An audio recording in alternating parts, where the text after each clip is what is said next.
La méthode la plus courante est le pont de diodes. Il utilise 4 diodes. L'alimentation CA est connectée entre les diodes 1 et 2, avec le neutre entre 3 et 4.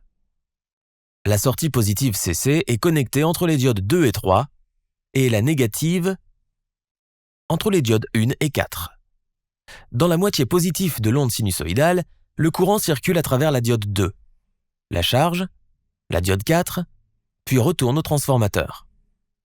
Dans la moitié négative, le courant passe par la diode 3, traverse la charge, passe par la diode 1 et revient au transformateur.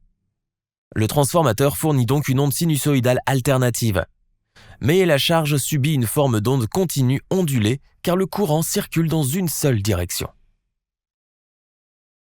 Dans cet exemple de circuit, nous pouvons voir cette forme d'onde redressée sur l'oscilloscope. Mais il ne s'agit pas d'une sortie CC plate. Nous devons donc l'améliorer en ajoutant un filtrage. L'utilisation d'un redresseur entraînera une ondulation prenant la forme d'une vague. Pour lisser cette ondulation, nous devons ajouter des filtres.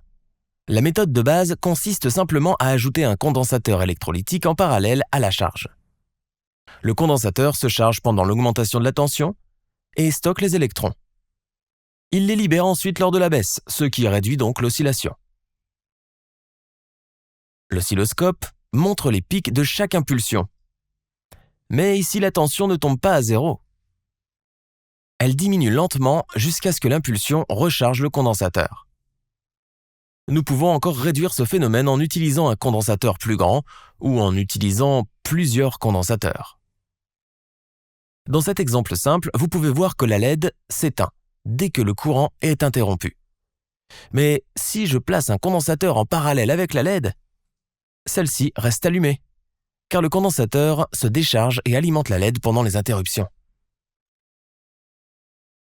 Dans ce circuit, j'ai une lampe connectée en tant que charge. L'oscilloscope montre la forme d'onde ondulée. Lorsque j'ajoute un petit condensateur de 10 microfarads, nous voyons que cela fait très peu de différence sur la forme d'onde. Lorsque j'utilise un condensateur de 100 microfarads, nous voyons que l'ondulation ne descend plus jusqu'à 0 volts. À 1000 microfarads, l'ondulation est très faible.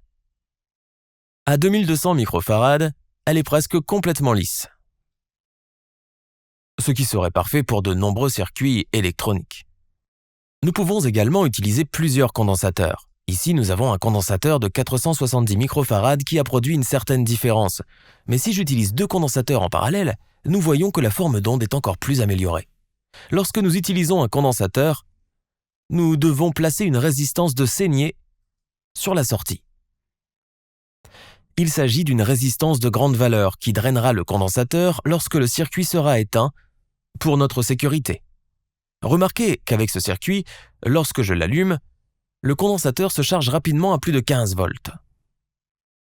Lorsque je l'éteins, la sortie CC est toujours à 15 volts, car il n'y a pas de charge, donc l'énergie est toujours stockée dans le condensateur. Cela peut être très dangereux si la tension est élevée. Dans cet exemple, je place une résistance de 4,7 kΩ sur la sortie. Nous voyons que le condensateur se charge jusqu'à 15 volts. Et lorsque je l'éteins, le condensateur se décharge rapidement. Les électrons circulent à travers la résistance, ce qui décharge le condensateur. Nous voyons aussi que, sans condensateur, la tension de sortie est inférieure à la tension d'entrée, à cause de la chute des tensions de diode. Nous avons ici un simple pont de diode. Sur l'entrée, nous voyons qu'il y a 12 volts de courant alternatif. Sur la sortie, nous avons 10,5 volts de courant continu. La tension à la sortie est plus faible à cause des diodes. Chaque diode a une chute de tension d'environ 0,7 volts. Si nous regardons ce circuit avec une diode et une LED, nous pouvons mesurer les bornes de la diode et constater une chute de tension d'environ 0,7 volts. Le courant de notre redresseur à pont de diode doit passer par 2 diodes sur la moitié positive et 2 sur la moitié négative. Ainsi, la chute de tension se combine et est d'environ 1,4 à 1,5 volts. C'est pourquoi la sortie sera réduite. Cependant, Si nous connectons un condensateur à la sortie, nous verrons que la tension de sortie est maintenant plus élevée que la tension d'entrée. Comment cela est-il possible? C'est parce que l'entrée CA mesure la tension RMS et non le pic de tension. Le pic de tension est 1,41 fois plus élevé que la tension RMS. Les condensateurs sont chargés jusqu'à la tension maximale, puis relâchés. Il y a toujours une petite chute de tension à cause des diodes. Donc la sortie est inférieure à l'entrée du pic, mais elle sera toujours supérieure à l'entrée RMS. Par exemple, si nous avions 12 volts RMS sur l'entrée, le pic de tension serait de 12 volts multiplié par 1,41, soit 16,9 volts. Il y aura une chute de 0,7 volts ici et ici. Donc 16,9 volts moins 1,4 égale 15,5 volts. Les condensateurs sont chargés jusqu'à cette tension. Il ne s'agit cependant que d'une réponse approximative. La quantité d'ondulation et la chute de tension réelle des diodes entraîneront une légère différence dans la réalité. Mais nous pouvons voir que la sortie est plus élevée que l'entrée. Un autre filtre commun consiste à placer deux condensateurs en parallèle avec une inductance en série entre eux. Celui-ci est utilisé pour les circuits avec des charges plus importantes. Le premier condensateur lisse l'ondulation. L'inductance s'oppose à la variation du courant et tente de le maintenir constant. Le deuxième condensateur, beaucoup plus petit, lisse alors la dernière ondulation restante. De plus, nous pouvons également connecter un régulateur de tension à la sortie. C'est une solution très courante qui permet une certaine variation de l'entrée, mais qui fournit une tension de sortie constante.